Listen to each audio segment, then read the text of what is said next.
Hello, my beautiful blossoms. It's Lily here from Inspirational Flower, your haven where petals of wisdom and vines of knowledge intertwine. Today, we're going to embark on a journey of love and reconnection, all through the enchanting world of the Ranunculus flower. But before we dive in, don't forget to hit that subscribe button and join our blooming community. Now, let's begin our tale. Picture a quaint little town, nestled between rolling hills and a sparkling river. In this town lived a woman named Rose, a florist with a heart as beautiful as the flowers she tended. Rose had a particular fondness for the ranunculus, a flower known for its delicate, paper-thin petals and vibrant colors. Years ago, Rose had a love, a man named Jasper. They were young, wild, and deeply in love. But as often happens in life, their paths diverged, and they lost touch. Rose held on to the memory of Jasper, cherishing it like a precious bloom. One day, a man walked into Rose's flower shop.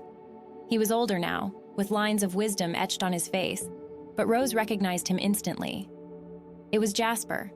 He had returned to the town after years of wandering, and in his heart, he carried the same love for Rose that he had all those years ago. Jasper, too, remembered Rose's love for the ranunculus. He bought a bouquet of these radiant flowers, their vibrant hues reflecting the depth of his enduring love. As he handed Rose the bouquet, their eyes met, and in that moment, they reconnected, their love rekindling like a flower blooming after a long winter. The ranunculus, with its layers of delicate petals, symbolized their love story. Just like the flower, their love had many layers, each one a memory, a moment, a feeling. And just like the ranunculus, their love was resilient, blooming again after years of separation.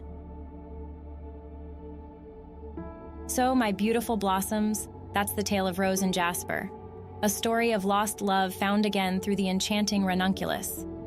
It's a reminder that love, like nature, is resilient and enduring. It's a testament to the power of reconnection and the magic that flowers can bring into our lives. I hope this story has touched your hearts and inspired you to cherish your connections, old and new. Remember, every flower has a story to tell, and every bloom can inspire. Thank you for joining me on this journey today. Don't forget to hit the subscribe button if you haven't already. And let's continue to let the seeds of inspiration, love, and friendship blossom into a more mindful and connected existence. Until next time, keep blooming.